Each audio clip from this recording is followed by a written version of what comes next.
খুশি না করতে পারে, কখনো কারো মনে আঘাত দেবেন না। আল্লাহ সৃষ্টিকে কখনো জুলুমত নাজার করবেন না। আল্লাহ রাসূল জানিয়ে দিলেন, লা ইয়ারহামুল্লাহু মান লা ইয়ারহামুন্নাস, যে মানুষকে ভালোবাসে না আল্লাহ দয়া সে পাবে না। ভালোবাসার প্রকৃত রাস্তা হলো আল্লাহর জান্নাতের রাস্তা দেখানো। এই আপনাদেরকে ভালোবাসি বলে আল্লাহ জান্নাতের রাস্তা দেখায়। আল্লাহ জান্নাত পেতে গেলে সর্বপ্রথম কাজটা কি? ঈমান জানতে হবে। আমানতু বিল্লাহি ওয়া মালাইকাতিহি ওয়া কুতুবিহি ওয়া রাসূলিহি ওয়াল ইয়াউমিল আখির ওয়াল কদরি খায়রিহি ওয়া শাররিহি মিনাল্লাহি তাআলা ওয়াল বাসি বাদাল মাউত। প্রথমে ঈমান আনতে হবে। এ যুবকেরা, তরুণেরা, আমার আপনার নবী মুহাম্মদ রাসূলকে জীবনের থেকে বেশি ভালোবেসে, জীবনের সব কিছু থেকে বেশি আদর করে মেনে নিতে হবে। এই মেনে নিবার পরে তিনি যা করতে বলেছে করতে হবে, তিনি যা নিষেধ করেছে ছেড়ে দিতে হবে। এ যুবকেরা, আল্লাহ নবী জানিয়ে দিলে, এ বিশ্বে মানুষেরা তোমাদের জন্য তোমাদের রব একটা আমার রোজাকে ফরজ করে দিয়েছে, একটা আমার রোজাকে রাখতে বলেছে। আল্লাহর কোরআনও আমাদেরকে জানিয়ে দিয়েছে রোজাদারের জন্য রোজা রাখা ফরজ হয়ে গেছে। এবং এই রোজা এমন একটা নিয়ামত, as-sawmu li wa ana biya, আমার আল্লাহ জানিয়ে দিলেন রোজাদারদের জন্য সবথেকে বড় খুশির খবর এটা। আল্লাহ বলছে রোজা হলো আমার খাস ইবাদত, আর আমি আল্লাহ কুদরতি হাতে রোজাদারকে পুরস্কার নিজে দেব। রোজা রাখেন আপনাদের ঘরের ছেলেরা সব? তারা আসামি খুঁজে বেড়ায় তাদেরকে শাস্তি দেবে বলে, আর আমার আল্লাহ আসামিদেরকে ডেকে ডেকে ডেকে ডেকে বলে আমি তোদেরকে মাফ করে দেব। বুঝতে পারছেন মাইকের আওয়াজ? দুনিয়ার রাজা মহারাজারা আসামি খোঁজে শাস্তি দিবার জন্য, আর আমার আল্লাহ আসামি দেখে মাফ করার জন্য। জোরে বলুন সুবহানাল্লাহ। যা তারপর এর মধ্যে থেকে একটাই কথা বলবো, জীবনের প্রতিটা মাকসাদ হবে আমার স্রষ্টাকে খুশি করা।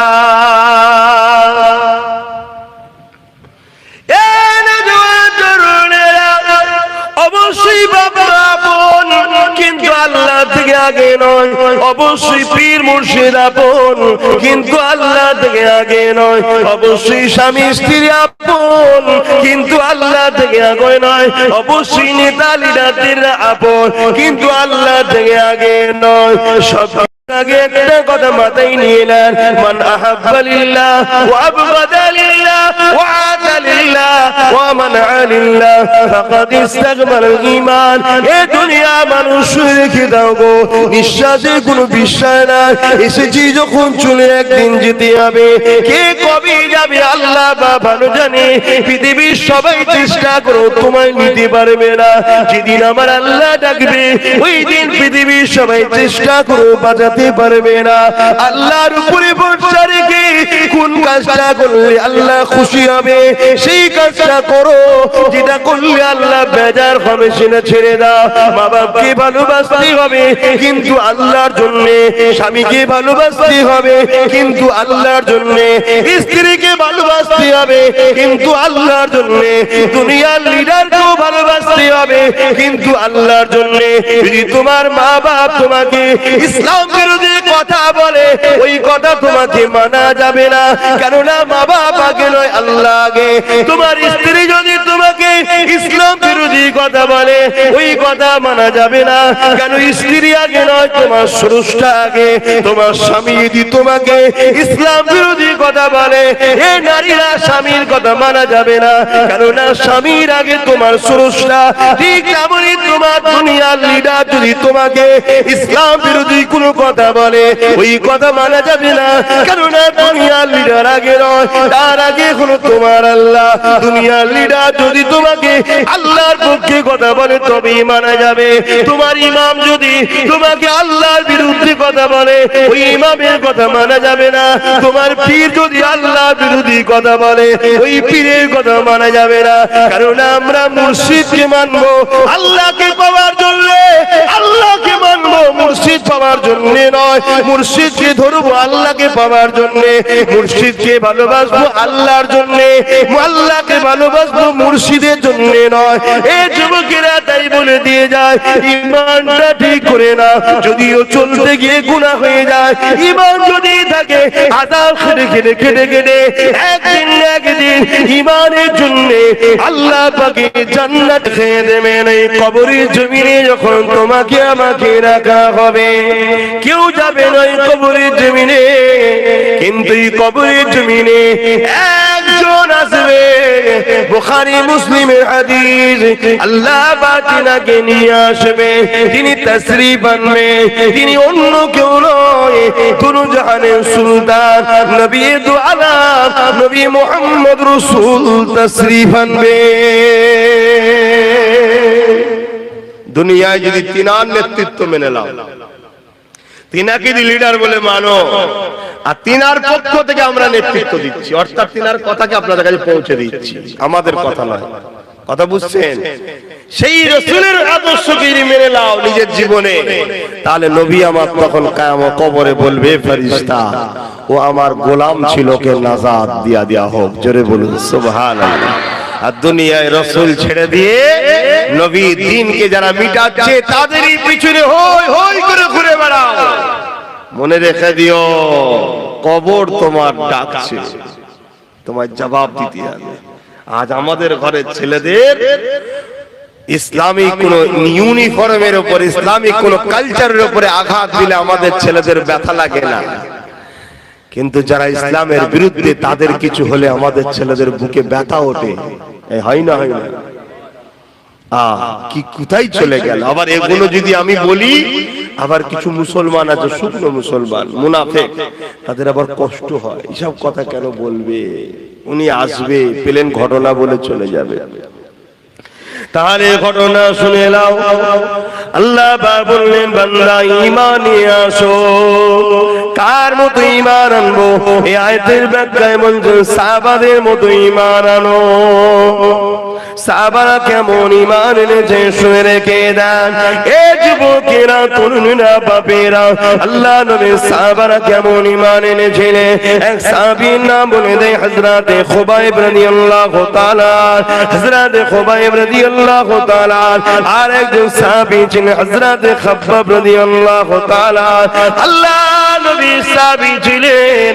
হযরত ওমর ফারুক যখন সিংহাসনে বসলেন, অর্ধ পৃথিবীর রাজত্ব যখন চালাতে লাগলেন, আমিরুল মুমিনিন খলিফাতুল মুসলিমিন যখন হলেন, এই যুবকেরা পাবে হযরত খাব্বাব রাদিয়াল্লাহু তাআলা আনকে আল্লাহ নবীর সাহাবী হযরত ওমর বলেছিলেন, এ নবীর সাহাবী শুনেছিলাম তোমার উপরে অনেক জুলুম অত্যাচার হয়েছিল, একটু খানিক আমাকে বলো কি জুলুম অত্যাচার হয়েছিল। হযরত খাব্বাব রাদিয়াল্লাহু তাআলা নিজের কোমরের কাপড়টাকে সরিয়ে দিলেন। এ যুবকেরা, তরুণীরা, বাপেরা, তোমার আমার কোমরে গোশত রয়েছে সৌন্দর্যের জন্য। আল্লাহ নবীর এই সাহাবীর কোমরটা পুরো প্লেন ছিল, গোশত ছিল না। আল্লাহ নবীর সাহাবী হযরত ওমর দেখে বলতে লাগলে, ভাই খাব্বাব, এই রকম কোমর আল্লাহ জমিনে কারো দেখিনি, কি ব্যাপার আল্লাহ তোমাকে এরকম বানালো? হযরত খাব্বাব বলতে লেগেছে, ও ভাই হযরত ওমর, আল্লাহ আমাকে সুন্দর কোমর দিয়েছিল, কিন্তু আমি নবীর পক্ষে কর যাওয়ার জন্য, নবীর দল করার জন্য, ন্যায়ের পক্ষে, সত্যের পক্ষে, মানবতার পক্ষে, ইনসাফের পক্ষে, মানব বন্ধনের পক্ষে, ভ্রাতৃত্বের পক্ষে, সত্যের পক্ষে থাকার জন্য তৎকালীন লিডার আবু জেহেল উতবা সাইবাইরা আমাকে জুলুম করেছিল। আমাকে বলেছিল মুহাম্মাদের দল ছেড়ে দে, আমাদের দলে চলে আয়, মুহাম্মাদের দল ছেড়ে দে, আমাদের দলে চলে আয়, না হয় তোর উপরে জুলুম হবে, অত্যাচার হবে। ও ভাইরা তোমার, আমি বলে দিয়েছিলাম জান দিয়ে দেবো, তথাপিও নাই সত্য ছাড়বো না। আজও তোমাদেরকে বলা হয়, কি বলা হয় না? হয় না? জুলুমের দিকে আসো, মিথ্যার দিকে আসো, অন্যায়ের দিকে আসো, সন্ত্রাসীর দিকে আসো, ফিতনার দিকে আসো, খুনের দিকে আসো, মার্ডারের দিকে আসো, চিটিংবাজির দিকে আসো, তুলাবাজির দিকে আসো, বলা হয় না? হয় না? আর বলতে লাগে না, আপনাদের ঘরে এখন এক মুঠো বিরিয়ানি দিলেই চলে যাবে, বেশি খরচ করতে লাগে না।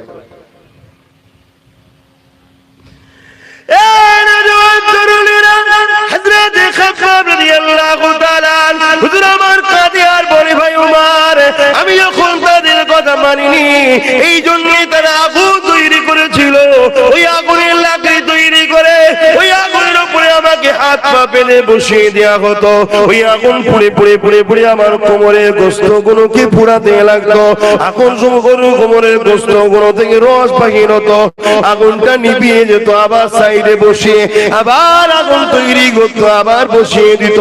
এইভাবে পোড়াতে পোড়াতে পোড়াতে পোড়াতে পোড়াতে আমার কোমরের গোস্ত গুলো আগুনে সব খেয়ে ফেলেছে। ভাই ওমর রে, আবার মুখে লটকে গরম করে ছেঁকা দেওয়া হতো, আর বলতো মুহাম্মদকে ডাকবি না, আল্লাহকে ডাকবি না।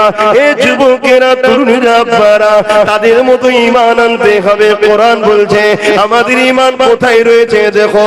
এ যুবকেরা, তরুণীরা, বাপেরা, আজ আমরা তাদের মতো ঈমান আনতে পেরেছি কি ভাবো? নাই নাজাত পাবেন না, আখিরাতটা বড় কঠিন হবে। কি ভাবছেন, কি করছেন আমি জানি না।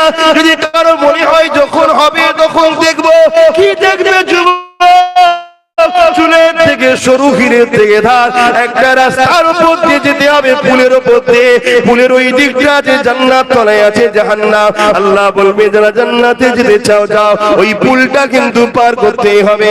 ওই পুলটা পার করতে গেলে দুনিয়ার খুশি আমাদের চলে যাচ্ছে, দুনিয়ায় মার্ডার করার পর বাইরে বাইরে করা যাচ্ছে, কেননা নেতার হাত থাকলে সব জায়েজ হয়ে যাচ্ছে। কিন্তু এই পুলটা পার করতে গেলে কোনো ঘুষ চলবে না, কোনো দাদাগিরি চলবে না। ওই পুলটা পার করতে গেলে ঈমান লাগবে, ঈমান লাগবে। কেমন ঈমান? সাহাবাদের ঈমান যেমন ছিল, একদিকে হারাম তোমাকে ডাকছে, একদিকে হালাল তোমাকে ডাকছে, একদিকে শয়তান তোমাকে ডাকছে, একদিকে রাসূলের গোলাম আব্বাস তোমাকে ডাকছে, বা আলেম ওলামারা তোমাকে ডাকছে। হে বাপেরা, নওজোয়ান তরুণেরা, তোমাদেরকে ডিসাইড করতে হবে, আমি রাসূলের দলে যাব না ইবলিসের দলে যাব। কারণ পৃথিবীর জমিনে দুটো দল আছে, একটা রহমান আল্লাহ পাকের দল, আর একটা হলো ইবলিসের দল। আল্লাহ দলের পক্ষে 1 লক্ষ মতান্তর, 2,24,000 নবী রাসূল এসেছে, আখরি নবী মুহাম্মদ রাসূল এসেছে। সেই নবীর বর্তমানে নবী পাকের পক্ষ থেকে নবীর ওয়ারিসরা রয়েছে। কারণ নবী আমার বিদায় নিবার সময় বলে গিয়েছিলেন, বাবারা শুনে রেখে দাও, আমি নবী তোমাদেরকে 3টে জিনিস রেখে গেলাম, 2টো নয় 3টে। প্রথম নম্বর হলো কিতাবুল্লাহ পাকের কিতাব, দ্বিতীয় নম্বর সুন্নাতে রাসূলি আমার সুন্নাত, 3 নম্বর হলো আহলে বাইতি আমার পরিবার, আমার খানদান। তাই মিশকাত শরীফে আব্দুল্লাহ ইবনে আব্বাস রাদিয়াল্লাহু তাআলা হাদিসটা বললাম, হযরত ওমর ইবনে আব্দুল্লাহ হুজুরে হাদিসটা বললাম, কি নবী আমার জানিয়ে দিলে, হে আমার মাননেওয়ালারা, তোমরা ইদিক উদিক করো না, কেননা আমার খানদানের হাতে কিয়ামতের সেই দিন পর্যন্ত 2জন যদি আমার বংশে থাকে, তার মধ্যে একজনের হাতে আমার ঝান্ডা থাকবে। দেখুন, ভাবুন, কেন আমাদের কাজ সজাগ করে দেওয়া, জানিয়ে দেওয়া, কাউকে জোর করে টেনে আনবো না, টেনে আনবো না। এবারে আপনারা কি করবেন, কি ভাববেন, কি কোন রাস্তা বেছে নেবেন, সব তো আপনাদের। যুবকরা রাখে তো, বোনেরা, আর না বাপ মা বলে এই বয়সে রাখিনি রে, রোগা হয়ে যাবি, এটা বলে নাকি?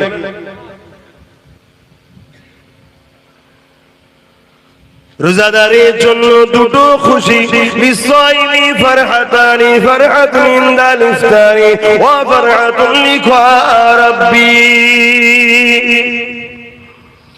এ নওজওয়ানেরা, রোজাদাররা যখন ইফতার নিয়ে বসে, আল্লাহ পাক হাদিসে কুরসির মধ্যে কে জানায় এটা একটা রোজাদারদের জন্য বড় আনন্দ। আর একটা হলো রোজাদার দিগকে আল্লাহ নিজের দিদার দেবেন বলেছে। এ যুবকেরা তোমরা বাপেরা আর এই রোজাকে ছাড়বেন না। এই রোজা 1 মাস আসছে, রোজা রাখবে আল্লাহকে খুশি করার জন্য রাখবে। কেন আল্লাহ বলেছে রোজা আমার খাস ইবাদত, নামাজ খাস ইবাদত বলেন, হজ খাস ইবাদত বলেন, যাকাত খাস ইবাদত বলেন, রোজাকে খাস ইবাদত বলেছে। সবটাই আল্লাহর জন্য। তবে রোজাটা কেন খাস বলেছে? নামাজের মধ্যে লোক দেখানো থাকতে পারে, নাও থাকতে পারে, না দেখানোটাই তো আল্লাহর জন্য। কিন্তু নামাজের মধ্যে লোক দেখানো থাকে, চল হুজুর বলছে একটু পড়ি, চল বিআই এসছে একটু পড়ি, না পড়লে লোক খারাপ বলবে তাই পড়ি, এখানে লোক দেখানো থাকতে পারে। কিন্তু কেউ শুকিয়ে শুকিয়ে থাকবে না, যদিও থাকে লুকিয়ে লুকিয়ে খেয়ে নেবে। কি বুঝছেন তো নাকি? তাই আল্লাহ বললো এটা আমার খাস ইবাদত। কমসে কম পুকুরে ডুব মেরেও তো পানি খেলে নেবে। কে কে খেয়েছেন ডুব মেরে পানি? ছোটবেলায় খান না? কিন্তু রোজা ও আল্লাহর খুশির জন্য, তাই চোখের আড়ালে হয়ে গেল সেই আল্লাহর জন্য সে রোজা রাখে। কিন্তু আজ বেঈমানের দলেরা, ইসলামের দুশমনেরা আমাদের ঘরে তো রোজা রাখাবার পরেও বেকার করে ফেলছে রোজাগুলোকে। আপনারা সব এলাকায় রোজার পার্টি হয় নাকি? ইফতার পার্টি করেন নাকি? ইফতার পার্টিতে যাওয়া হারাম, চলবে না। ইফতার মাহফিলে যাবেন, সওয়াবের কাজ। ইফতার মাহফিলের নেতৃত্ব দেয় উলামা হযরতরা, আর ইফতার পার্টির নেতৃত্ব দেয় ফাসিক, ফাজিল, হারামখোর, বেরোজাদাররা। কথা বুঝছেন না? বোঝেন না? কত পার্থক্য বুঝলেন? ইফতার মাহফিল হলে যাবেন, ইফতার মাহফিলে আলেমরা থাকে, তারা নেতৃত্ব দেয়। আর আলেমরা হলো রাসূলের ওয়ারিস, তারা নবীর এলেমের ওয়ারিস। নবী চলে গেছেন, যাওয়ার সময় বলে গেছেন যে আমি আলেমে হাক্কানীদের রেখে গেলাম, তোমরা এদের কাতারে থাকবে, এদের পিছনে থাকবে। আর এখন তো আলেমরা বাপ কিছুই বলতে পারে না। এটা আলেমদের দোষ অবশ্য, সবাই নয়, কিছু কিছু আলেম আছে এখনো বলে। কেন? তারা বিক্রি হয়নি, তারা নিজেদের গলায় এখনো মোহাম্মদ রসুলের বেল্ট পরিয়ে রেখেছে, তাই তাদেরকে কেউ টানতে পারে না। কিন্তু বেশিরভাগ উলামারা এখন কথা বলতে পারে না। কথা বুঝে আসছে? এই ইফতার মাহফিল হলে যাবে। তবে আমার যিনি মসলা শোনেন বা আমাকে জিজ্ঞেস করেন আপনি কি করেন, সবথেকে উত্তম হলো এটা, সারাদিন রোজা রেখেছি যে আল্লাহর খুশির জন্য, সেই আল্লাহ আমাকে যা খুশি করে রুজি দিয়েছে হালাল, ওই রুজি থেকেই আমি ইফতার করব। আমি অন্য কারো পয়সা করতে রাজি না। আমি রোজা রেখেছি, আমি আমার পয়সা দিয়ে ভাবে ইফতার করব। সারাদিন রোজা রেখার পরের পয়সা ইফতার করব, ঠিক মন খুশি হয় না। আপনারাও করবেন। তাতে যদি আল্লাহ আপনাকে শুধু চিনি দিয়া শরবত খাওয়ায়, অতি খুশি আলহামদুলিল্লাহ বলেন যে আমার আল্লাহ আমার জন্য যেটা ভালো সেটা করেছে। তুমি তোমার নয়, তুমিও তোমার আল্লাহ। কোনটা তোমার বলো তো? এই কোনটা তোমার আছে নাকি? তোমার আল্লাহ, আমার আল্লাহ যদি আমাকে দুদিন শুকিয়ে রাখে, তাহলে আমি আমাকে শুকিয়ে রাখছি না, আল্লাহ তার সৃষ্টিকে শুকিয়ে রেখেছে। তা আল্লাহ যদি তার সৃষ্টিকে শুকিয়ে রেখে খুশি হয়, তা আমার মাথায় এত ব্যস্ত হয় কেন, এত বিপদ চেপে হয় কেন, এত টেনশন আমরা হই কেন? নিজেকে কুরবান করে দাও আল্লাহর কাছে। আমি আবার কি? আমি বলে কিছু নেই, সবই আল্লাহ। এ চোখ আমার নয়, আল্লাহর সৃষ্টি। এ কান আমার নয়, আল্লাহর সৃষ্টি। এ হাত আমার নয়, আল্লাহর সৃষ্টি। এ পা আমার নয়, আল্লাহর সৃষ্টি। এ জবানের কথা আমার নয়, আল্লাহ দিয়েছেন ব্যবহার করতে, তাই করতে পাচ্ছি। কোনটা আমি তৈরি করিনি বাপ। আমার খিদে লাগলে আমার আত্মা যে রূপ জান কষ্ট পায়, ওই জানটাকেও সৃষ্টি আল্লাহ করেছে। ওই জানটা আমার যতটা আমি না ভালোবাসি, তার থেকে বেশি আল্লাহ তার সৃষ্টিকে ভালোবাসে। জোরে বলুন সুবহানাল্লাহ। সেই নবী আমার জানিয়েছেন কিয়ামত অবশ্যই হবে। কিয়ামতের দিনটা কত কঠিন দিন হবে। আল্লাহ নবী সাহাবাদেরকে জানালেন, মাথার এক বিগদা ইখতিলাফ করে আল্লাহ পাক এই সূর্যকে নামিয়ে দেবে। এই সূর্যের বর্তমান 1 গুণ তাপ রয়েছে, সেদিন 12 গুণ তাপ বেড়ে যাবে। এখন লক্ষ কোটি মাইল দূরে সূর্য রয়েছে, সেদিন মাথার এক বিগদা ইখতিলাফ এক হাত উপরে সূর্যকে নামিয়ে দেবে। মাথার খিলগুলো নাক দিয়ে গুনে গুনে ঝুরে ঝুরে পড়তে লাগবে। ওই কিয়ামতের দিনটা তো কঠিন দিন হবে। এ যুবকেরা বোনেরা শুনে খেয়ে দাও, ওই দিন দেখা যাবে নবী আমার জানান এমন বাপ পাওয়া যাবে নিজের ছেলেকে জমিনে শুইয়ে দে তার বুকের উপরে পা দিয়ে দাঁড়িয়ে যাবে। এমনও ছেলে পাওয়া যাবে নিজের বাপকে জমিনের উপর শুইয়ে দে তার বুকের উপরে পা দিয়ে দাঁড়িয়ে যাবে। এমনও মেয়ে পাওয়া যাবে নিজের মাকে জমিনে শুইয়ে দে তার বুকের উপরে পা দিয়ে দাঁড়িয়ে যাবে। এমনও মা পাওয়া যাবে, এমনও মেয়ে পাওয়া যাবে নিজের মাকে জমিনে শুইয়ে দে তার বুকের উপরে পা দিয়ে দাঁড়িয়ে যাবে।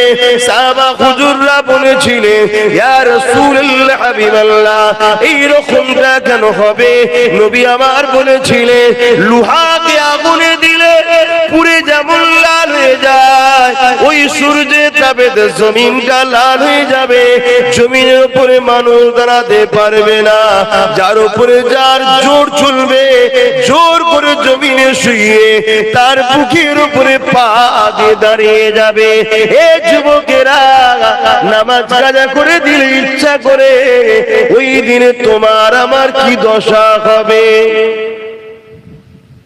ভয় লাগে না সে আল্লাহকে?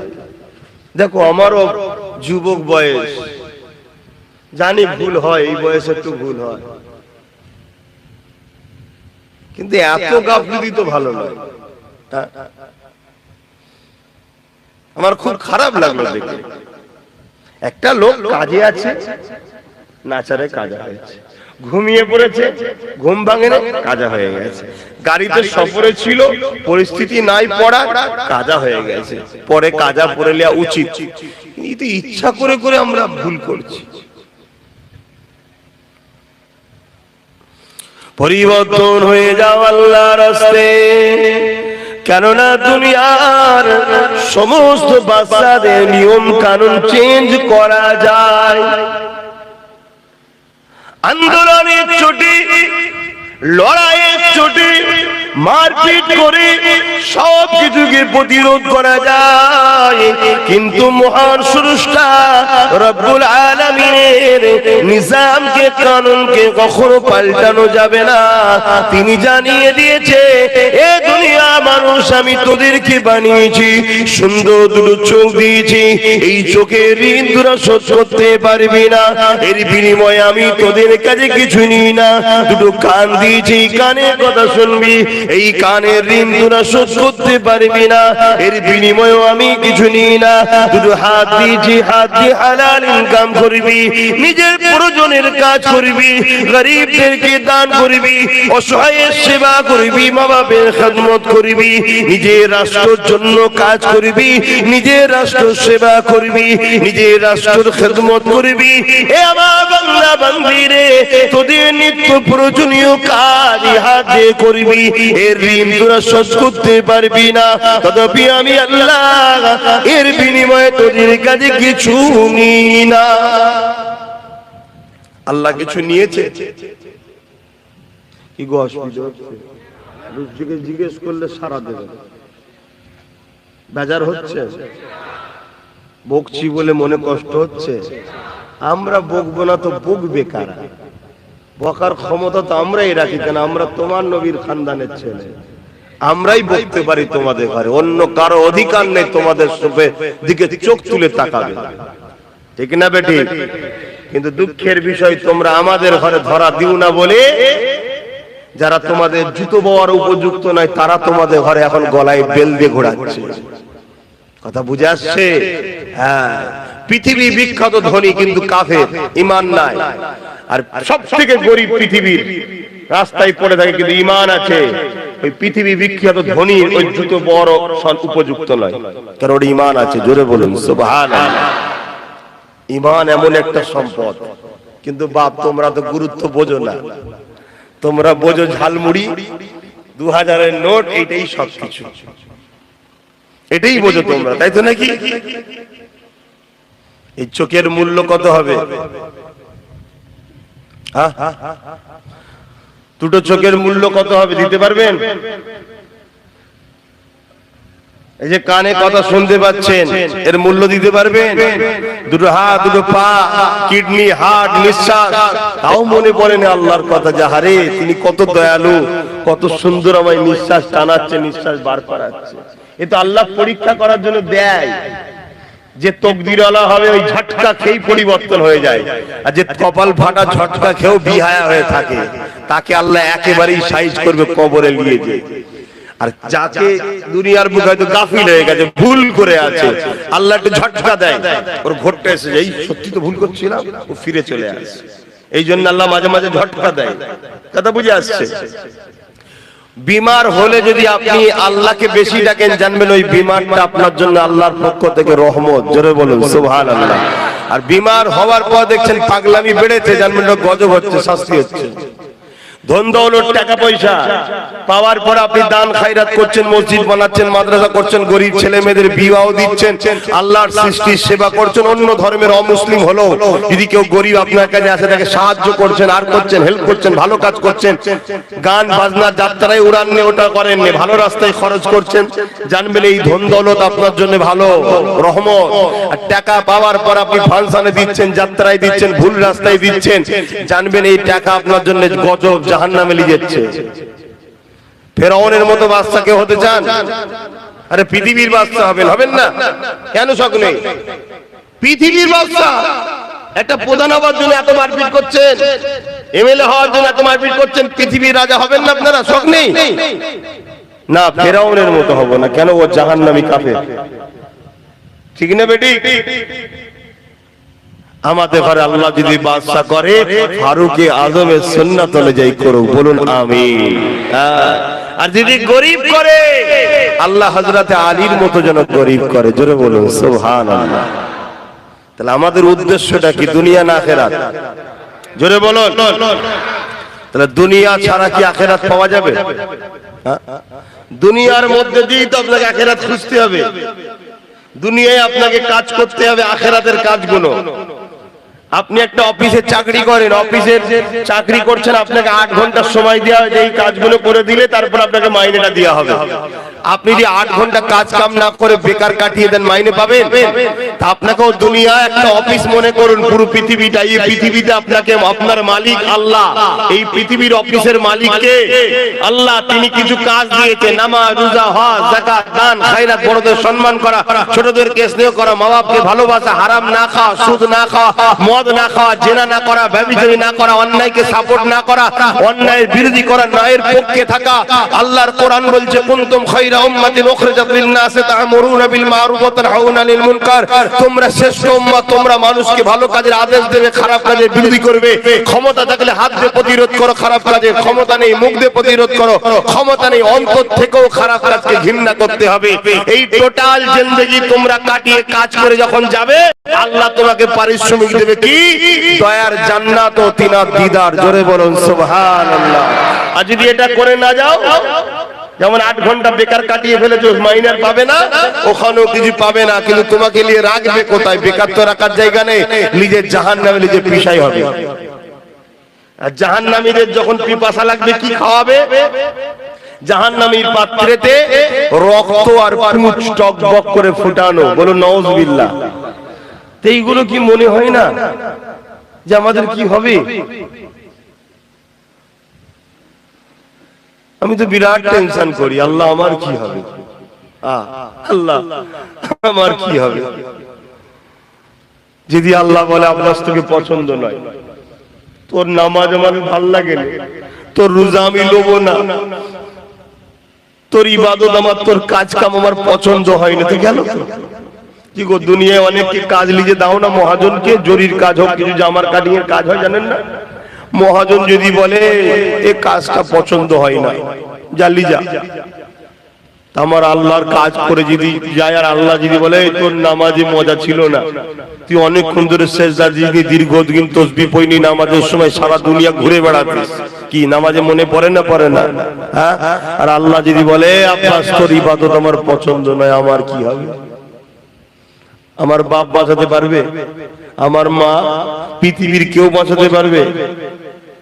কাদের ভরসায়, কি খেয়ালে কি ঘোরে আছো আমাদের ঘরের ছেলেরা?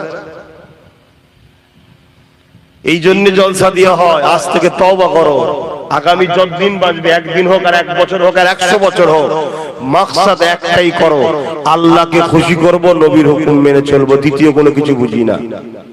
কথা বুঝে আসছে? নবীর কথা যে বলবে তার সাথে থাকবে। ইমাম বলছে ইমামের সাথে, পীর বলছে পীরের সাথে, মুর্শিদ বলছে মুর্শিদের সাথে, মুফতি বলছে মুফতির সাথে। আকীদা ঠিক করো, কিন্তু উদ্দেশ্য একটাই হবে আল্লাহর জন্য, আল্লাহর জন্য। আর মা আতাকুমুর রাসূল ফাখুযুহু ওয়া মা নাহাকুম আনহু ফান্তাহু।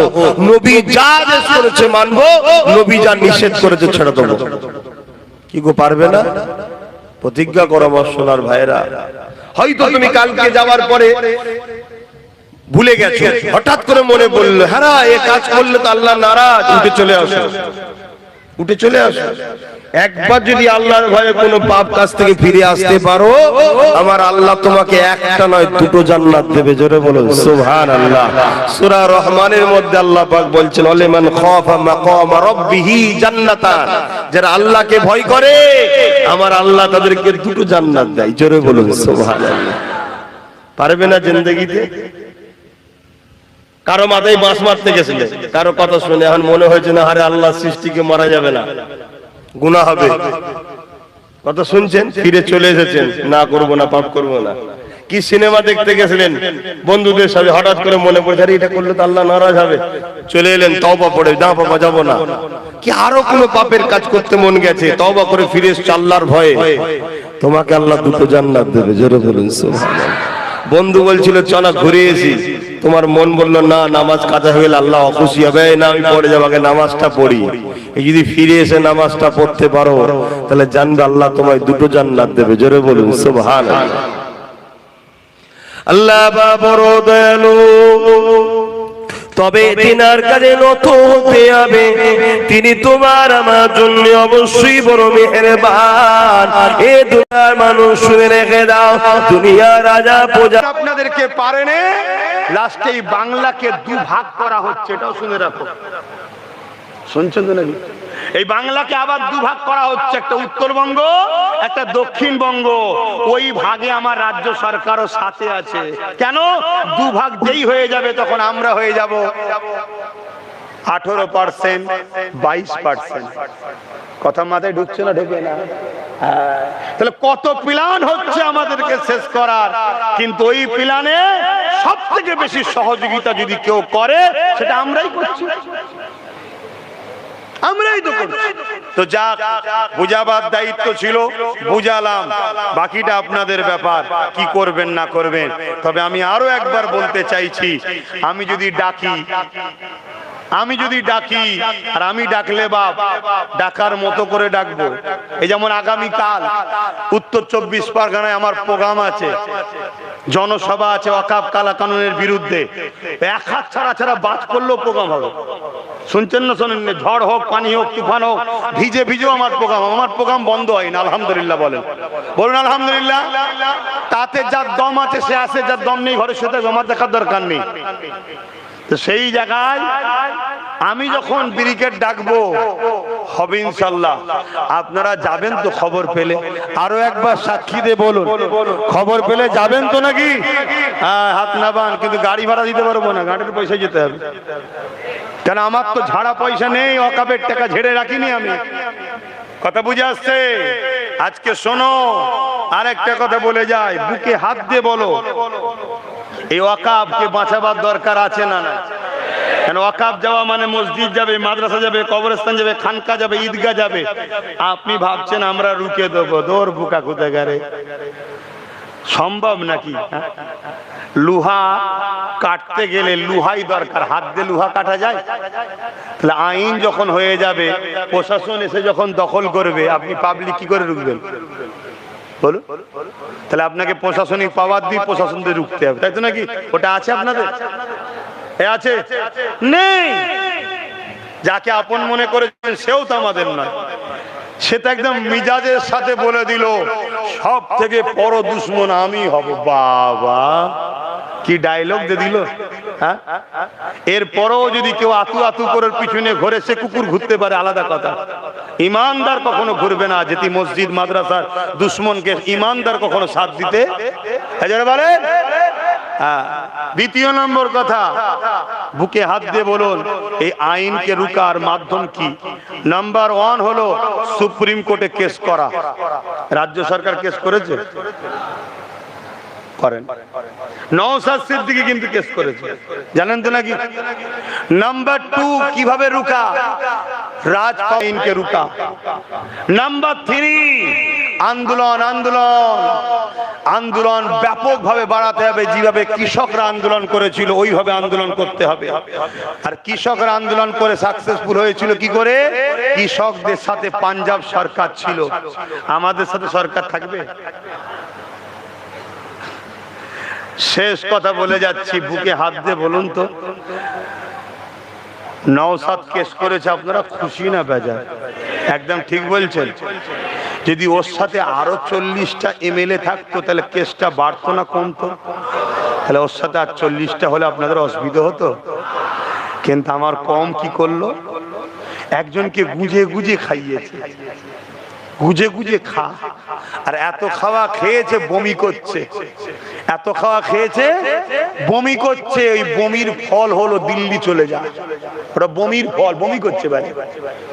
অতএব বাপ, একটু বুঝে বুঝে চলেন, বুঝে বুঝে চলেন। আল্লাহ দুশ্মনের সাথে, আল্লাহ দিনের দুশ্মনের সাথে গলা মিলাচ্ছেন, আল্লাহ দুশ্মনকে দিয়েই আপনাকে মেরে শেষ করে দেবে। শুনছেন তো? সূরা বাকারার মধ্যে আল্লাহ বলছেন কি? তোমরা যখন আমাকে, আমার হাবিবকে ছেড়ে যাদের দলদাস হবে তাদেরকে ক্ষমতাশালী করে তাদের হাতে তোমাদের জিল্লাত দেব, তাদের হাতে তোমাদেরকে সাইজ করব। এখনো সময় আছে, যদি আল্লাহ সুযোগ দেয় একটু বুঝে বুঝে পা ফেলবেন। মনে থাকবে তো নাকি? হ্যাঁ, যিনি আছে, যিনারা ছিলেন, কেউ আমাদের বন্ধু নয়, কেউ আমাদের দুশ্মন নয়। একটাই কথা বুঝি, যিনি আমার ছেলেকে খেতে দেবে তিনার ছেলেকে আমরাও খেতে দেবো। এই কথা কি ভুল বলা হলো? যিনি আমাদেরকে একটা পায়া দেবে তিনাকে আমরা 3টে পায়া দেবো। কথা কি বলা ভুল হচ্ছে নাকি? বাস এই আদর্শে চলুন। আলেম ওলামা ইমাম ভাইরা, যদি আমার কথা শোনেন, নবী বংশের আওলাদ বলে যাচ্ছি, 20,000 টাকা করে ইমামরা মাইনে পাবে। 20,000, ভাতা নয়, মাইনে। ভাতা মানে কি? দালালি। ভাতা মানে কি? লজ্জা লাগছে? ভাতা মানে হচ্ছে দালালি। বাংলা কথায়, তুই আমার দালালি করবি, আমি যতদিন থাকবো তোকে এইটুকু দেবো, আমি শেষ, দালালি শেষ।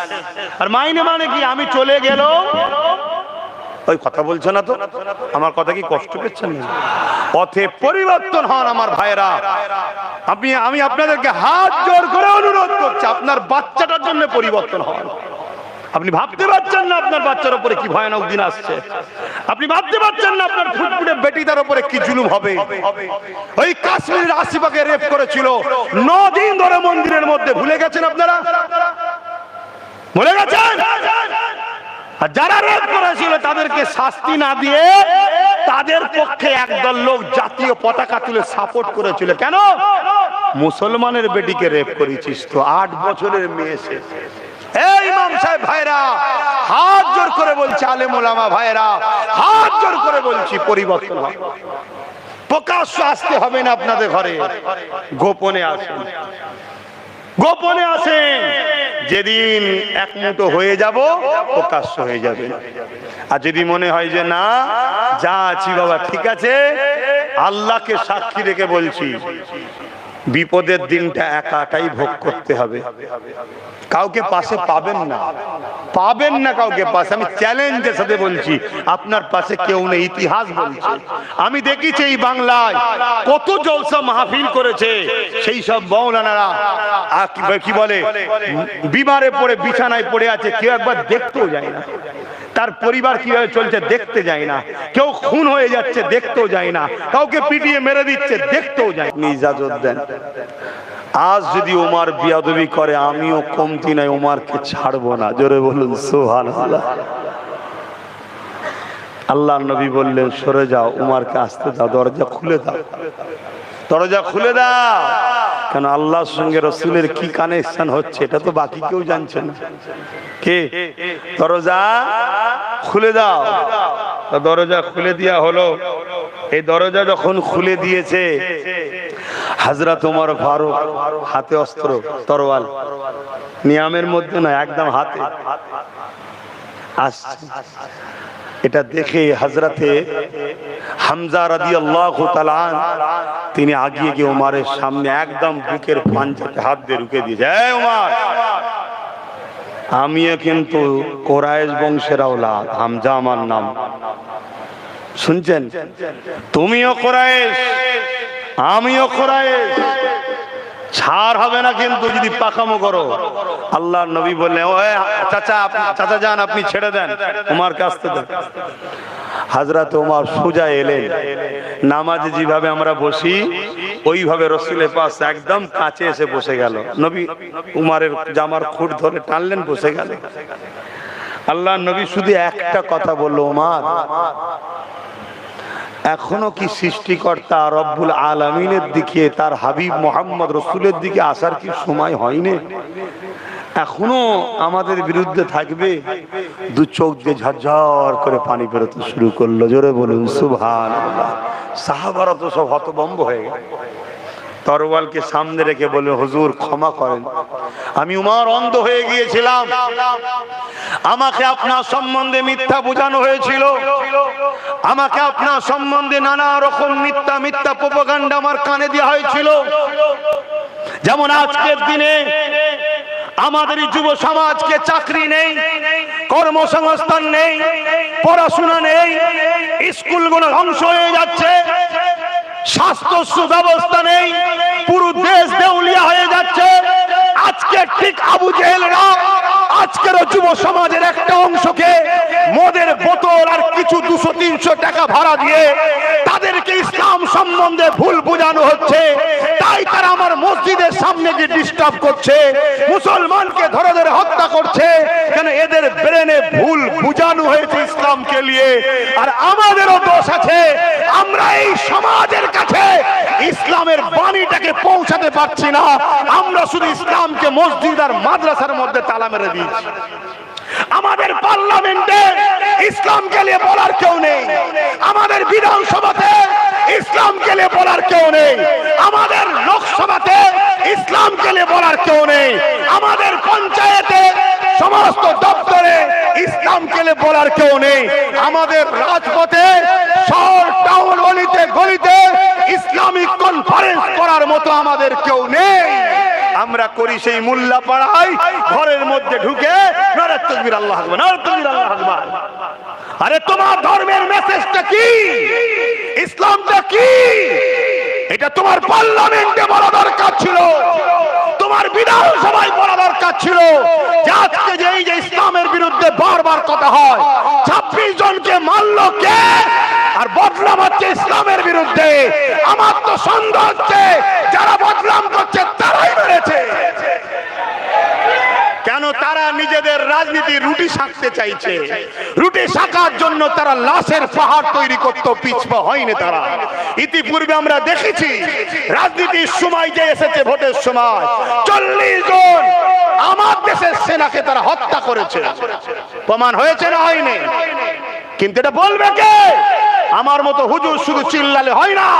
এর জন্য আমাদের সেই এমএলএ দরকার, সেই এমপি দরকার, সেই মন্ত্রী দরকার যে বিধানসভার ভেতরেও বলবে, মন্ত্রিসভাতেও বলবে, লোকসভাতেও বলবে, কলিকাতার মতো শহরে বলবে, বিভিন্ন দেশের টাউনে শহরে জনসভা করে ইসলাম কি, ইসলাম ভার্সেস সন্ত্রাস, ইসলাম ভার্সেস বিজ্ঞান, ইসলাম ভার্সেস দুর্নীতি, ইসলাম ভার্সেস জঙ্গিবাদ, ইসলাম ভার্সেস মানবতা, এই নানা কি বলে নানা রকম বিষয়ে তারা বড় বড় কনফারেন্স করবে, সেখানে ইসলামকে তুলে ধরা হবে, ইসলামের হিস্ট্রি তুলে ধরা হবে। তাহলে আজকে যে ছেলেগুলো সামান্য মদের ভরে, সামান্য 200-500 টাকায় তোমাকে আমাকে যে কতল করছে, এই কতল তারা করতো না। ওমর ফারুক যেমন ভুল বুঝেছে, পরিবর্তন হয়েছে, আজকে যুবকরাও ভুল বুঝতো, পরিবর্তন হয়ে তোমার আমার ভাই হয়ে গলায় গলা মিলাবে। কিন্তু কে বলবে? আমি একা বললে হয়? আর আমি একা বলতে গিয়ে ওই দেখছেন না, চারিদিক দিয়ে আমার গলা টিপছে, চারিদিক দিয়ে আমার কণ্ঠ টিপছে, চারিদিক দিয়ে আমার টিপে ধরছে। এরপরও আমি একা চিল্লে আজও যাচ্ছি। যদি জাতি আমাকে ঠিকভাবে সাথ দিত, আরো 1000টা লোক একদিন আমি তৈরি করে ফেলতাম। কিন্তু জাতিও তো ঠিকভাবে সাথ দেয়নি। দিয়েছে জাতি তো 200-500 হাজারে বিক্রি হচ্ছে, জাতি মরা মুরগির বিরিয়ানিতে বিক্রি হচ্ছে। হ্যাঁ, সুদূরে লাও, সুদূরে যাও, সুদূরে যাও, মাথায় ঢুকিয়ে লাও। রসুনের মুখ গুণ আলাদা হতে পারে, পিছনটা কিন্তু সব এক জায়গায়। কিছু বুঝলে বলবেন তো? কিছু বুঝতে পেরেছে? রসুনের মাথা কোনো আলাদা আলাদা হতে পারে। দেখবেন রসুন ঘরে আছে তো, রসুন চেনেন না, নিয়ে যাবেন, নিয়ে আমার কথাটা মিলাবেন, দেখবেন কোনটার একটু আগে, কোনটার পিছনে, কোনটা সরু, কোনটা মুঠা। কথা বুঝে আসছে? মাথার দিকটা এলোমেলো থাকতে পারে, বিভিন্ন কালার, বিভিন্ন দল, বিভিন্ন নামে, বিভিন্ন ড্রেসে, কিন্তু পিছনটা খুলে দেখবেন সব এক জায়গায়। অতএব সব শিয়ালের একটাই ডাক, ইসলাম মিটাও। শুনছেন না? শোনেন না? হ্যাঁ, এটা মাথায় ঢুকাও। কিন্তু এটা তোমাদের ঢুকবে কি আমি জানি না, কেন আমার রাসূলের হাদিস আমি কিছু পড়েছি। সেই হাদিস বলছে, এই যে গাঁট দেখছেন, গাঁট, হ্যাঁ এই গাঁট দেখছেন, এই যে পায়ের টাকুন বলে, এই টাকলু পর্যন্ত আমাদের রক্তে ডুবে যাবে, এত মুসলমান খুন হবে এই দেশে। শুনছেন না? আর এর জন্য দোষী কারা? বলুন বলুন। আমরা এই শুধুমাত্র এইটাই কাজ।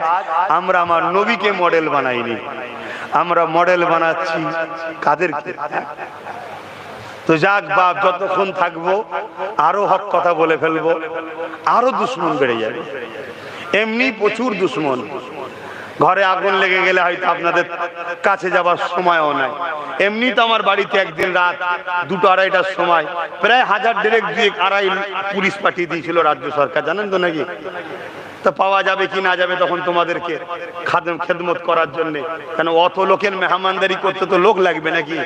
হ্যাঁ, একা তো সম্ভব নাই। কমসে কম কোল্ড ড্রিঙ্কসটা 1 গ্লাস করে দেওয়া দরকার, এত কষ্ট করে এসছে, কি দেওয়া দরকার আছে না? না, আর দিনের বেলা একটু বিরিয়ানি টিরিয়ানি করে খাওয়াবো। তবে শোনো ভাব ভাইয়েরা, আমি আবার বলে যাচ্ছি, যার কুদরতি হাতে আব্বাস সিদ্দিকীর জান আছে, এখানটা আছে, শুনছেন?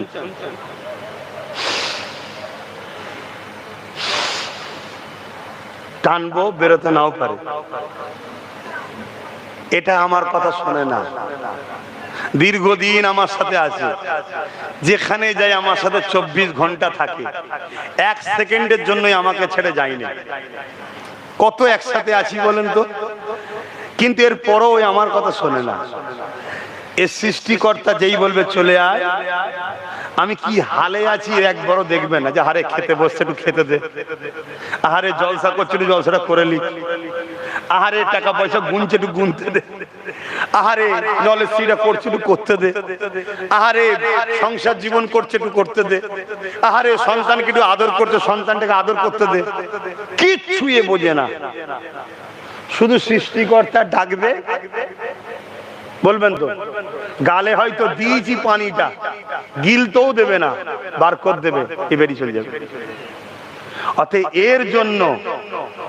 এর জন্য তুমি জাহান্নামে যেও না, এ কিন্তু পালাবে ঠিক করে, শুনছেন তো নাকি? এর ময়ায় তুমি জাহান্নামে যেও না, এর ময়ায় তুমি আল্লাহকে ভয় করা ছেড়ে দিয়ে দুনিয়ার তাগুতি শক্তিকে ভয় করছে, এর ময়ায়, এর ময়ায় তুমি তোমার হালাল ইনকাম ছেড়ে দিয়ে 2 নম্বর ইনকামে চলে গেছো, এর ময়ায় তুমি গাড়ি বাড়ি ধন দৌলত গরিবের রক্তের উপরে তুমি সাজাচ্ছ এর মনে এই যে কখন ছেড়ে পালাবে কোনো গ্যারান্টি না। আসো যুব সমাজ, আসো বাপেরা মায়েরা সংগঠিত হয়, কারো বিরুদ্ধে নয়, ইনসাফ প্রতিষ্ঠিত করার জন্য, কারো বিরুদ্ধে নয়, ন্যায় প্রতিষ্ঠিত করার জন্য, কারো বিরুদ্ধে নয়, গরিবের অধিকারের জন্য, কারো বিরুদ্ধে নয়, নেশা মুক্ত, খুন মুক্ত, দুর্নীতি মুক্ত, চোর মুক্ত, অন্যায় মুক্ত, ঘুষ মুক্ত সমাজ গড়ার জন্য এক হয়। আসো যুব সমাজ, এটা করতে গিয়ে যারাই আমাদের সামনে আসবে আমাদের হাতে দুটো অপশন, তিনবার বুঝাবো পরিবর্তন হও, আর না হয় আমরা আমাদের রাস্তায় চলবো, সে না শুকে যাক, কিন্তু রাস্তায় যদি বাধা দিয়ে আমাদের ক্ষতি করতে চায় ডিফেন্সের জন্য আমরা তৈরি আছি। কি আছি না নাই? হাত তুলে বলো, আছি না নাই? এই ডিফেন্স করা ফরজ। শুনছো?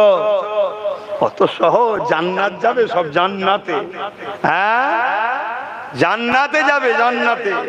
ইমামে হোসেন ৭২টা নিজের পরিবারের সন্তানকে নিয়ে জালিম অত্যাচারী সারাবি চরিত্রহীন খুনি সমাজ বিরোধী মানবতা বিরোধী গুন্ডা এজিদের বিরুদ্ধে ইমামে হোসেন ৭২টা পরিবারকে নিয়ে পুরো কুরবান করেছে ইনসাফের জন্য, ন্যায়ের জন্য, সত্যের জন্য।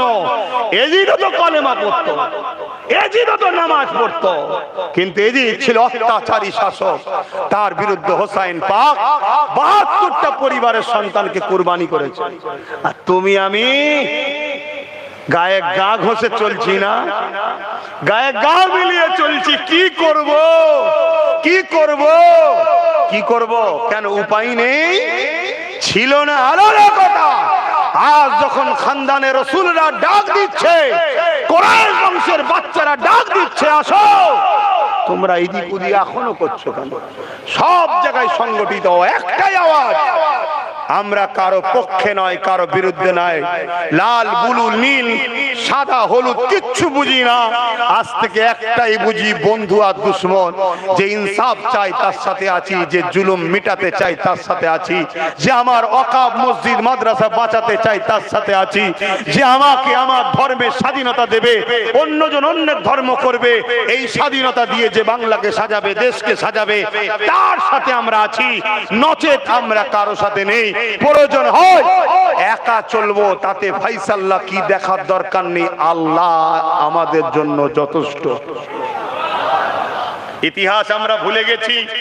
এই যে চলছে, কি বলে, এই যে চলছে জিলহজ মাস, ইব্রাহিম আলাইহিস সালামকে আগুনে ফেলে দিয়েছিল নমরুদ। ওই আগুনে গিরগিটি ফু দিচ্ছিল যাতে করে আগুনটা বাড়ে। আগুনটা একটা বড় গ্রামের মতো এলাকালি আগুন। আমি নিজে চোখে দেখে এসেছি যে জায়গাটায় আব্বা জান ইব্রাহিম সাল্লামকে আগুনে ফেলেছিলেন, ওটা ব্যাবিলনে আছে, ইরাকে। তো ওই জায়গায় বিরাট এলাকালি একটা গ্রামের মতো এলাকায় আগুন, এত বিশাল আগুনের তাপ হয়েছে, কাছে কেউ যেতে পারছে না। লাস্টে দূর থেকে কপিকল করে চরকি করে ঘুরিয়ে আব্বাকে ফেলেছিল। যাক, অনেক বড় কথা আল্লাহ বলেছিল ইব্রাহিমের জন্য আগুন আরামদায়ক ঠান্ডা হয়ে যা, ফুলের বাগান হয়ে গিয়েছিল। জোরে বলুন সুবহানাল্লাহ। কিন্তু আমি যেটা বুঝাতে চাইছি, ইব্রাহিম নবীর যাতে আগুনটা আরো বাড়ে এজন্য গিরগিটি ফু দিচ্ছিল। আচ্ছা বলুন, গিরগিটির ফুঁয়েতে এই আগুন বাড়া কমার কিছু ব্যাপার আছে? এত বিশাল আগুন তো, যেখানে মানুষ কাছে যেতে পারছে না।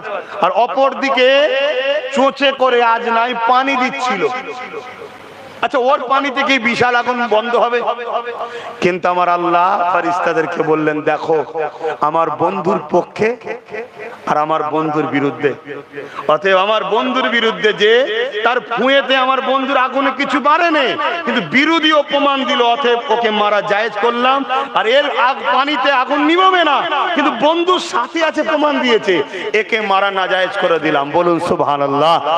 আজ আমরা ওয়াকফের পক্ষে, মসজিদ মাদ্রাসার পক্ষে, কবরস্থানের পক্ষে, আল্লাহর সৃষ্টিকে বাঁচাবার পক্ষে।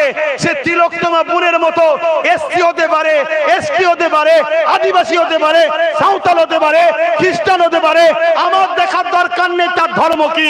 সে গরিব, সে আল্লাহর সৃষ্টি, তার উপরে জুলুম হলে তাকেও বাঁচাবো, তার উপরে যে জুলুম করবে তার বিরুদ্ধে থাকবো। অর্থাৎ ইনসাফ ইনসানিয়াত করার পক্ষে আমরা যদি চেষ্টা করি, আমার আল্লাহ পাক তিনি তো দেখবেন যাহা বান্দা কোনো আমার হাবিবের দ্বীনের পক্ষে, ন্যায়ের পক্ষে, আমার সৃষ্টির পক্ষে, মানবতার পক্ষে, নারী অধিকারের পক্ষে, জুলুম মিটাবার পক্ষে, চলো আমি আল্লাহ এদের জন্য জাহান্নাম হারাম করে দিলাম। আল্লাহ চাইলে পারে না? আমাদের মাথায় ঢুকে গেছে নামাজ পড়লেই হয়ে গেছে, রোজা রেখেছে হয়ে গেছে, হজ করে নিয়েছে আমি হাজী সাহেব তো। আরে কোটি কোটি হাজী জাহান্নামে যাবে কিয়ামতের দিনে। ভাষা খারাপ লাগলে কিচ্ছু করার নেই। হাজী হয়েছে এতিমের মাল ঝেড়ে খায়, হাজী হয়েছে নিজের বোনের সম্পদ ঝেড়ে খায়, হাজী হয়েছে নিজের ভাইকে ধোঁকা দিয়েছে। এরকম হাজী আছে না? তাহলে জান্নাত যাবে কি গো? কথা খারাপ লাগছে, থাক দরকার নেই বাবা, আর কথা বেরিয়ে লাভ নেই। আমার উলামা ভাইরা, ইমাম সাহেব ভাইরা, আপনারা যদি আমার চিৎকার চেঁচামেচিতে কষ্ট পান বা মুরব্বী বাবেরা মাফ করবেন। আমি ওয়াজ করতে করতে একটু এরকম হয়েই যায়, এটা আল্লাহর পক্ষ থেকেই হয়। আমি প্রতিদিনই ভাবি আস্তে আস্তে যাব, দুটো আস্তে আস্তে কথা বলবো, চলে আসবো, কিন্তু ওয়াজ করতে করতে আমার এরকম হয়ে যায়। আল্লাহ আমাকে বলায়, এটা আমার অনেক কষ্ট হয়, কিন্তু আল্লাহই বলায়। আমি একভাবে প্রায় নানা করে নমাজ জলসা করছি, একভাবে কন্টিনিউ চলছে, শুধু রোজার মাসটা বিছখানে বাদ ছিল, একভাবে নমাজ জলসা করে যাচ্ছে। আল্লাহ আমাকে বলাচ্ছে, এখান থেকে আওয়াজ আল্লাহই বার করছে, আল্লাহ আমাকে হক কথা বলাচ্ছে।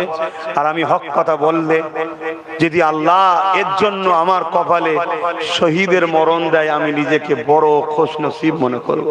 কেন মরণ তো হবে, জানি না বিছানায় পড়ে বিমার ভোগ করে লোকের বোঝা হয় না, মরতে হয় বীরের মতো। নায়ের পক্ষে থেকে মরণটা যেন এরকমই হয়, মালিক তোমার দিয়া জান তোমার জন্য যাচ্ছে, এর চেয়ে বড় পুরস্কার আর কি হতে পারে। তবে হক কথা বললেই যে শহীদ হয় এমনটাও আবার নয়। কেন হযরতে খালিদ বিন ওয়ালিদ 125টা লড়াই করেছিলেন ইসলামের পক্ষে, হকের পক্ষে, মজলুমদের পক্ষে, সন্ত্রাসদের বিরুদ্ধে। প্রতিটা লড়াইয়ে হুজুর বলেছেন আল্লাহ আমি যেন শহীদ হই। বিছানায় শুয়ে কাঁদছে, মরণের সময় এসে গেছে। স্ত্রী বলছে কাঁদছেন কেন? আমার বড় দিলে তামান্না ছিল আমি শহীদ হব। কেন শহীদের মর্যাদা এত, জান্নাতীদের ঘরে জিজ্ঞেস করা হবে দুনিয়ায় যাবে নাকি, একমাত্র শহীদরা বলবে আমরা দুনিয়ায় যেতে চাই। কেন? যে আপনার রাস্তায় কুরবানি হওয়াটা মজা জান্নাতও নাই। জোরে বলুন সুবহানাল্লাহ। অতএব সেই শহীদ, যে শহীদের মর্যাদা, আহা সমস্ত নবীরা দেখে অবাক হয়ে যাবে এরা কারা। অতএব সেই সম্মান আমি যেন পাই, কিন্তু আজ আমার সেই মরণ হচ্ছে কিন্তু শহীদ হলাম না। স্ত্রী সান্ত্বনা দিয়ে বলেছিলেন আপনার নাম তো সাইফুল্লাহ, আল্লাহ তরওয়াল, আল্লাহ তরওয়ালকে টুকরো করবে এটা আল্লাহ চাইনে। কেন আল্লাহ তরওয়াল টুকরো করার ক্ষমতা কারো নাই, তাই আল্লাহ আপনাকে শহীদের মর্যাদা দেবে। কেন আপনার শরীরের কোনো জায়গা নেই যেখানে অস্ত্রের আঘাত নেই, খুন অনেক ঝরেছে দিনের জন্য। আমার ঈমান বলছে আল্লাহ আপনাকে শহীদেরও মর্যাদা দেবে। জোরে বলুন সুবহানাল্লাহ। তো যাক আমি আর কথা বাড়াচ্ছি না, আমি এতটুকুই বলে যাব আমার ইমাম আলেম ভাইদেরকে আমি একটা গোপনে নাম লিখছি, প্রকাশ্য এখন নয়। আলেম উলামা ইমামদের কারা আমার সাথে আছেন এই ইসলামের জন্য, নাই সত্য দিনের জন্য, এবং দেশ ও দেশের সংবিধান ও দেশের সর্বধর্মের গরিবকে বাঁচাবার জন্য আমি একটা নাম লিখছি, কারা আমার সাথে আছেন। আপনারা যদি মনে হয় যে সাথে থাকবো, গোপনে গোপনে আপনারা গিয়ে নাম ফোন নাম্বারটা লিখাবেন। সেদিন আমরা প্রকাশ হব যেদিন আমরা 30-40 হাজার আলেম ওলামা এক জায়গায় হতে পারবো। ভেবে দেখুন 30-40 হাজার আলেম ওলামা যদি এক জায়গায় হতে পারি, তাহলে আমাদের পিছনে যত কমই হোক 50 থেকে 1 কোটি যুব সমাজ ভাবতে পারছেন আপনারা? অতএব আপনার কেউ কিছু করবে এটা আপনি ভাবছেন কেন? দ্বিতীয় নম্বর কথা, আজ নাম লিখাবার না লিখাবার পরও নাম তো লিখাই নেই, এর পরও বারাইপুরের মসজিদের ইমামের বাড়ি ইমাম সহ পুরাতে গেছিল না যায়নি? একটু জানেন তো নাকি ইমাম সাহেবরা গেছিল না যায়নি? তো কাল যে আপনার মসজিদে ঢুকে আপনাকে ভোরবেলা যে হত্যা করবেন আপনি ভাবছেন কেন? শুনছেন না শোনেন না? অতএব যদি একত্রিত হয়ে থাকেন সুখে দুঃখে আব্বাস সিদ্দিক আপনার সাথ দেবে, আর না হয় মাফ করবেন, আপনি আপনার রাস্তায় চলুন, আমি আমার রাস্তায় চলি। আমি আমার লে ভাবছি, আপনি আপনার লে ভাবুন। আর যদি মনে হয় যে না এভাবে থাকলে সবাইকে ভাঙবে, সব কটা শেষ, তাহলে এরকম হয়ে যান, ভাঙা সহজ নয়, এটা ভাবুন।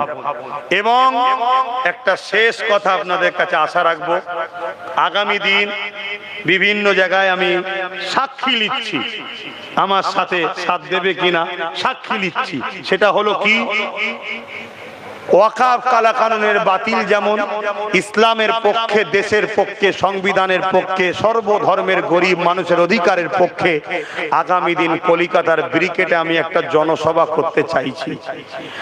বিনা গাড়ি ভাড়া, নিজেদের গাড়ি ভাড়া খরচ করে, নিজেদের খাওয়া, নিজেদের পানির বোতল সাথে করে নিয়ে আমার ওই ডাকে কারা ব্রিকেট যেতে পারবেন আল্লাহকে সাক্ষী রেখে হাত তুলবেন। আমি জোর করব না, পারবেন? হাত লম্বা করে তুলুন, পারবেন? আলহামদুলিল্লাহ। যারা বিদেশে থাকো আমার যুব সমাজ, বিদেশে থাকো, মনে রেখে দিও তোমাদের কাজকে বিভিন্ন রাজ্যে হত্যা পর্যন্ত করা হয়েছে, মারা হচ্ছে, পাঠিয়ে দেওয়া হচ্ছে। দুটো কারণে, একটা হলো বাঙালি হিসাবে মুসলিম ও মুসলিম সবার উপরে জুলুম হচ্ছে, দ্বিতীয় মুসলিম বাঙালি হলে তো বাংলাদেশি ট্যাগ লাগিয়ে দিয়েও জুলুম হচ্ছে, এমনকি মেরেও ফেলা হচ্ছে। মনে রাখবে এই বিপদে তোমাদের পাশে কোনো দাদা দিদি দাঁড়ায়নি, সেই নওশাদ সিদ্দিকী কিন্তু তোমাদের হয়ে যেখানে চিঠি দিবার দিয়েছে এখন একটু বন্ধ আছে। অতএব যেদিন ডাকবো বাইরে থাকলেও চেষ্টা করো যদি একটু শরীক হতে পারো। বেঁচে থাকলে হাজারো কোটি ইনকাম করবে, আর বেঁচে থাকতে না পারলে সাজানো বাগান, 30-40 বছরের সাজানো কারবার ছেড়ে দিয়ে পালাতে হবে। এরকম পরিকল্পনা চলছে, মনে রাখবে। তাই আসো, সংগঠিত হও, ঐক্যবদ্ধ হও। আজকে আমি আর দুটো কথা বলবো, যদি কষ্ট না পান একটু বলি নাকি। নাম্বার 1, 2021 আমি বলেছিলাম রাজনীতিতে আমাদের পাওয়ার দরকার, বলেছিলাম না বলিনি? আচ্ছা বলুন, ইসলামে রাজনীতি করা হালাল না হারাম? একটু আওয়াজ দিয়ে বলুন। হালাল।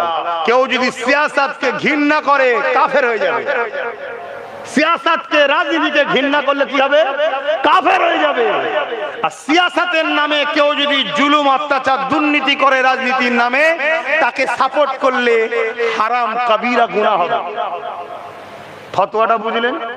এবারে চলে আসুন ইসলামিক রাষ্ট্র আর অ-ইসলামিক রাষ্ট্র। ইসলামিক রাষ্ট্রে কিভাবে রাজনীতি করতে হবে রাসূল ওটাও শিখিয়েছে, আর গণতান্ত্রিক অ-ইসলামিক রাষ্ট্র যেটা আমার ভারতবর্ষ, এখানে কিভাবে রাজনীতি করতে হবে ওটাও আমার হুজুর শিখিয়েছে। কথা মাথায় ঢুকছে না? ঢোকে না? হ্যাঁ, উভয়টাই শেখানো আছে, আমার নবী শিখিয়েছে। কিন্তু আমাদেরকে কথা বলেনি, আমাদেরকে চেপে রাখা হয়েছে। আমাদেরকে শুধু বলা হয়েছে নামাজ পড়ো, রোজা রাখো, আল্লাহ আল্লাহ করো, আমরা আখিরাতে লবো, আমরা জান্নাত লবো। আরে আল্লাহ বলছে রব্বানা আতিনা ফিদ দুনিয়া, দুনিয়ার ভালাই আগে চা, ওয়াফিল আখিরাতে হাসানা, তারপরে আখিরাতের কথা। তুমি যদি পাওয়ার না লাও, তোমার ছেলেকে আগামী দিন স্কুলে ভর্তি করতে পারবে না, তোমার মেয়েকে আগামী দিন স্কুলে ভর্তি করতে পারবে না। কেন? মুসলিমের ঘরে ছেলে হওয়ার জন্য বাধ্য করবে ইসলাম পেয়ে যাবে। আর ঈমান যদি না থাকে সব বরবাদ। দাড়ি তোমায় নাজাত দেবে না, টুপি তোমায় নাজাত দেবে না, হজ তোমায় নাজাত দেবে না। এগুলো তোমার মাকামকে বাড়ায় যদি ঈমানদার হও। ঈমানদারের মুখের দাড়ি থাকলে মাকাম বাড়লো, ঈমানদারের মুখের মাথায় টুপি আছে, মাকাম বাড়লো। ইমানদার, ন্যায় পরায়ণ, মাকাম বাড়লো। ইমান নেই তো কিচ্ছু নেই। আর ইমান কি? রাসূলকে বলো, আমার সাথে বলো, রাসূলকে জানের থেকেও বেশি ভালোবেসে আদবের সাথে মেনে নিবার নাম হলো ঈমান। আমার কথা মানতে পারছেন তো নাকি? হ্যাঁ, আল্লাহ পাক বলে দিয়েছে আমার হাবিবকে ধর। তোরা আমার সম্বন্ধে বেশি চিন্তা করলে মাথার ফিউজ আউট হয়ে যাবে। কথা বুঝাস? তোরা আমার হাবিবকে ধর, ওইটাকে আমি পাঠিয়েছি, উনি যা বলবে মেনে নে। কোরআন বলছে, আগেই বললাম না? হাফেজ সাহেব, মা আতাকুমুর রাসূল ফাখুযুহু ওয়া মা নাহাকুম আনহু ফান্তাহু। রাসূল যা আদেশ করেছে মেনে নাও, আছে তো কোরআনে? নবী যা নিষেধ করেছে ছেড়ে দাও। আল্লাহর নবী মদ খেতে বলেছে, মাতালকে সাপোর্ট করতে বলেছে। আল্লাহর নবী সুদ খেতে বলেছে, সুদকে সাপোর্ট করতে বলেছে। আল্লাহর নবী চুরি করতে বলেছে, চোরকে সাপোর্ট করতে বলেছে। আল্লাহর নবী মানুষের উপর জুলুম করতে বলেছে, জুলুমকে সাপোর্ট করতে বলেছে। কিন্তু আমরা তো সব করে বসে আছি বাবা। অন্যায় করার অন্যায়কারীকে সাপোর্ট করা এক না আলাদা? জোরে বলো। এখন আপনি একটা কুকুর পুষেছেন বা ময়াল সাপ পুষেছেন, আপনি তাকে খাইয়ে দাইয়ে সহযোগিতা করে মোটা সুটা করেছেন। সে এখন পাড়া দুটো লোককে ধরে পুরো গিলে খেলিয়েছে। এখন আপনাকে যদি এসে বলে তোর জন্য আজকে এই বিপদ, কেন তোকে আমরা বলেছিলাম যোকে পুষিসনি, ও ভালো করে বুঝবেন। বুঝতে পারছেন? বোঝেন। যদি না বোঝেন তো কোদালে যখন মাটিতে পুঁতে দেবে তখন বুঝিয়ে দেবে কোন ফেরেশতা এসে, কালার কানা শুধু পিটবে। প্রথমে এসে মারবে, যখন এত চিৎকাবে বান্দা বান্দি, ওর দেখে ময়া লেগে গেছে। ও আল্লাহ, এ এত কষ্ট হচ্ছে দেখে ময়া লেগে গেছে। আল্লাহ চোখে অন্ধ করে দেবে, আর দেখতে পায় না। তারপর কানে চিৎকার শুনছে তো, বলছো আল্লাহ এর আওয়াজ শুনতে পাচ্ছি। আল্লাহ কানেও কালা করে দেবে, এবার পিটিয়ে যাবে, কিয়ামত পর্যন্ত পিটবে। একবার করে মারবে 70 গজ। কথা বুঝে আসছে? নিচেই চলে যাবে, আবার টেনে তুলে নিয়ে আসবে, আবার মারবে, যেখানে শেষ নেই। এই আমরা মৌলী সাহেব গল্প করছি নাকি? জাহান্নামীদের ঘরে যখন দেয়া হবে, এই সূরাতে দেয়া হবে না, আর এই চামড়া গুলো 70 গজ মোটা হবে। শরীরের চামড়া 70 গজ মোটা হবে। দুনিয়ার চামড়ায় আগুন লাগলে কি হয়? পুড়ে ছাই হয়ে যায়। কথা বুঝে আসছে না? এই কিছুদিন আগে পেপার টেপারে দেখছিলেন, পুরা বার করছে, বেঁকে চুরি ইটু হয়ে গেছে, দেখছেন না? পুড়ে ছাই হয়ে যাবে।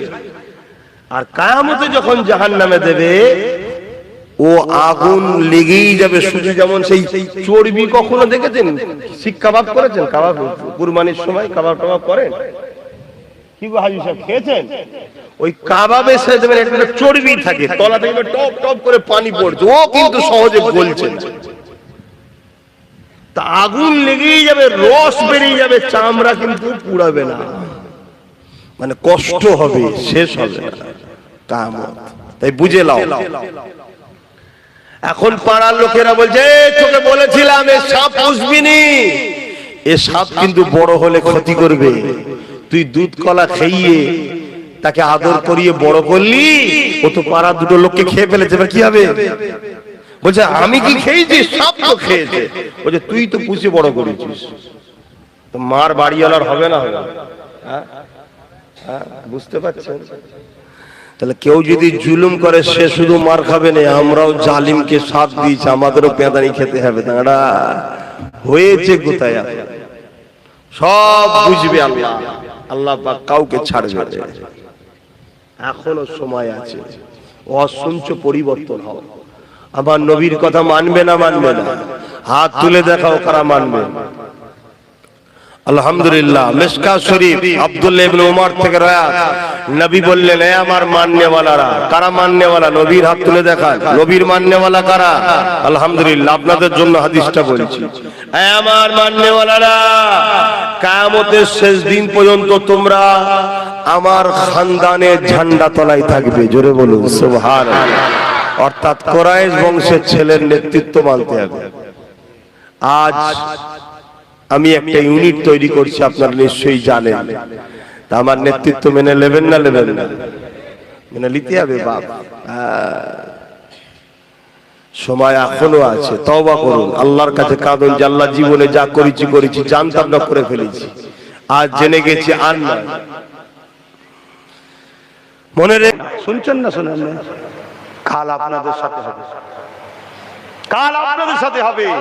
আর আমি আমার বিষয়ে বলে যাচ্ছি, কাউকে লাগবে না। আম্মা বিনিআমাতি রাব্বিকা ফাহাদ্দিস।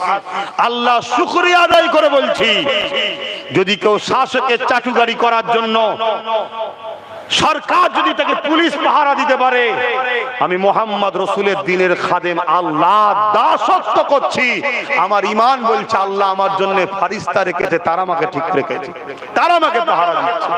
অতএব কারো লাগবে না। কিন্তু আপনার বাচ্চা, আপনার ভাইয়ের জন্য, আপনার পরিবারের জন্য আপনি ভাববেন না? যাক, অনেক কথা বলে ফেললাম। 11টায় নাবার কথা, সেখানে 11:30 বেজে গেছে। কথা বুঝা স্যার? একদম কথা নয়। আমরা একটু দাঁড়িয়ে সালাম দিই। আসুন দাঁড়িয়ে সালাম দেবো। ইয়া নবী,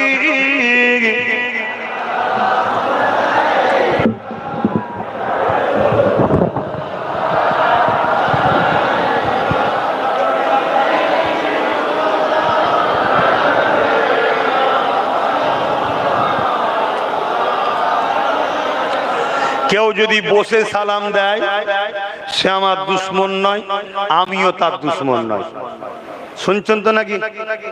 কিন্তু আমার দাঁড়ানোর কেউ যদি বিরোধী করে, ফিতনা সে লাগালো, সে আমার নজরে গুস্তাখে রাসূল, মুনাফিক, বেঈমান সে।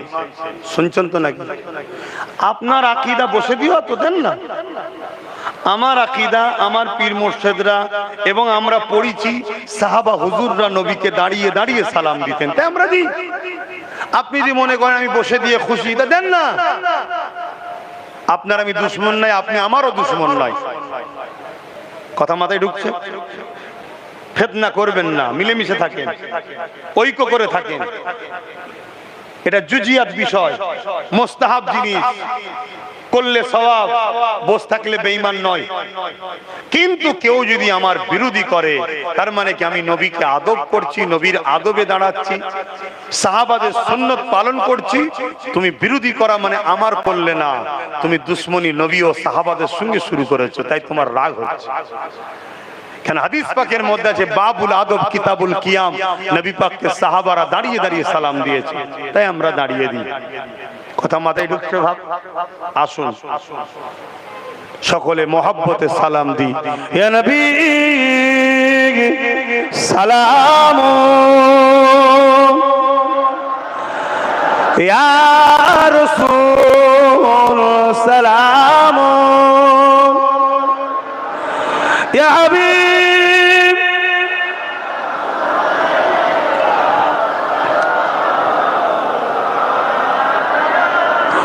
কঠিন হাসরের দিনে কি আছে মোদের কপালে, গুনাহগার উম্মাহ আতো আপনার লইবেন সঙ্গে মাশরে। সালাম ইয়া